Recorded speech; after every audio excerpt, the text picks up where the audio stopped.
جی اگلا سوال ہے، ساتھی پوچھتے ہیں کہ شیخ محترم عام حالات میں ہماری حالت یہ ہوتی ہے کہ لیلۃ القدر کو تلاش کرتے ہوئے ہم مسجد میں یعنی ہماری مساجد میں بیانات شروع ہو جاتے ہیں، لہذا تقریباً شروع کے عشاء کے بعد 3 گھنٹے ہم بیانات سنتے ہیں، اس کے بعد آدھا گھنٹہ 1 گھنٹہ ہم قرآن مجید کی تلاوت کرتے ہیں، پھر 1 گھنٹہ جو ہے ہم تہجد پڑھتے ہیں، اس کے بعد ہم سحری کرتے ہیں، یہ ہمارا طریقہ کار صحیح ہے یا نہیں؟ تو جو 2 گھنٹہ باقی وہ بھی جو ہے بیانات گزار دیں، کسی اور مولوی کرائے پر لے کر کے، ایسے 3 گھنٹہ سنا ہے 2 گھنٹہ اور سن لیں۔ یہ جو ہمارے ہندوستان کے اندر پاکستان میں ہمارے اہل حدیثوں میں خصوصاً یہ بدعت ہوتی جا رہی ہے، اس کے اوپر روک لگانے کی ضرورت ہے۔ لاکھ بلکہ اب تو لاکھوں دے کر کے کسی کو بلایا جاتا ہے، کیا صرف طاق راتوں کے اندر بیان کرنے کے لیے۔ طاق راتیں بیان سننے کی نہیں ہے، پورا سال گزر گیا ہے بیان سننے کے لیے۔ عشاء کے بعد ہو کوئی آدمی کھڑے ہو کر کے 15 منٹ آدھا گھنٹہ رات کی اہمیت بیان کرے، لوگوں کو رغبت دلائے، یہ کرے وہ کرے، اچھی چیز ہے، میں اس کا انکار نہیں کرتا، لیکن خاص اس کے لیے اسٹیج رکھا جائے، خاص اس کے لیے پروگرام بنایا جائے، خاص اس کے لیے لوگوں کو جمع کیا جائے، کھانا اس کے لیے تیار کیا جائے، اور یہ چیز میں نہیں سمجھتا کہ یہ شریعت کی روح سے موافقت رکھتی ہے۔ اور میں جانتا ہوں ہمارے خیال سے سب سے پہلے علماء اہل حدیث میں اس کی مخالفت مولانا عطاء اللہ حنی بھوجیانی رحمہ اللہ نے کی ہے، اور انہوں نے اس وقت ایک مقالہ لکھا جو ہم اپنی ویب سائٹ کے اوپر موجود بھی ہے کہ اور سلف کے اقوال بھی لا کر کے پیش کیے کہ یہ رات عبادت کی رات ہے، یہ رات دعا کی رات ہے، یہ رات قرآن کی تلاوت کی، یہ رات نماز کی رات ہے، یہ رات جلسہ جلوس کی رات نہیں ہے۔ ہم نے دیکھا ہے اپنی آنکھوں سے بہت سی مسجدوں میں جب اس کا ہوتا ہے تو کوئی تھوڑا سا آیا بیٹھا 2-4 لفظ قرآن پڑھ لیا، کیا ہے وہ، بس اس کے بعد انتظار کرتا رہتا ہے۔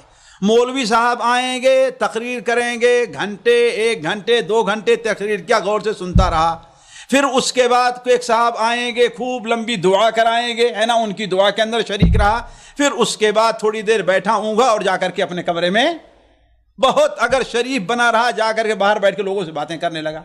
یہ کون سی عبادت ہے؟ اس طریقے کو بدلنے کی ضرورت ہے۔ امت کے اندر آپ یہ روح پھونکنے کی کوشش کیجئے کہ امت اللہ تبارک و تعالی کی عبادت، اللہ تعالیٰ سے اپنے آپ کو جوڑے، ذکر سے فکر سے اللہ تعالیٰ کے ساتھ جوڑے، اور یہی مقصد ہے لیلۃ القدر اور اعتکاف کا۔ پورا سال باقی ہے جلسہ کرنے کے لیے، پورا سال باقی ہے تقریریں کرنے کے لیے، پورا سال تقریریں سننے کے لیے۔ یہ رات تقریروں کی رات نہیں ہے، یہ رات جلسوں کی رات نہیں ہے۔ جی یہ کام امت کی بیدار کرنے کے لیے تو کیا جاتا ہے شیخ، علماء کی طرف سے۔ علماء کو کیا بیدار خطاب کرنے کا پیسوں کا شوق رہا کرتا ہے، وہ اپنی سحر بیانی کا شوق رہا کرتا ہے۔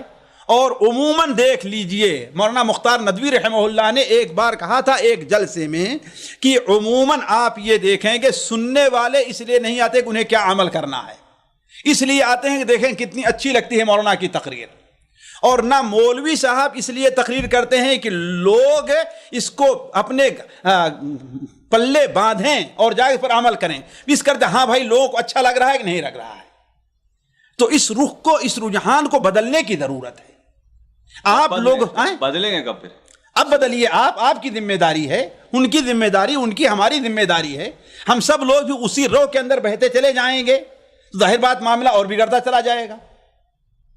بدلیے، آپ لوگوں کو کہیے، آپ کہنے جلسے میں آپ کے 15 آدمی 20 25 50 آدمی آتے ہیں، آپ سمجھائیں نہیں، آپ کے کہنے سے 5 آدمی بھی عبادت کیے اس سال تو آپ کامیاب ہیں۔ کیوں؟ اس لیے کہ آپ نے سنت کے ایک طریقے کو زندہ کیا ہے۔ آج سارا کا سارا آپ اچھی طریقے سمجھتے ہیں، خاص طور آپ کے جنوب میں ہمارے یو پی میں تو ایسا اس وقت نہیں تھا، آج کل پتہ نہیں کیا صورتحال ہے، لیکن آپ کے جنوب میں جانتے ہیں کہ سارا کا سارا زور، ساری توجہ کس پر رہتی ہے؟ جلسے اور تقریر سننے پر رہتی ہے کہ نہیں ہے؟ عبادت کے اوپر نہیں ہے۔ اور رات کس چیز کی ہے؟ عبادت کی ہے۔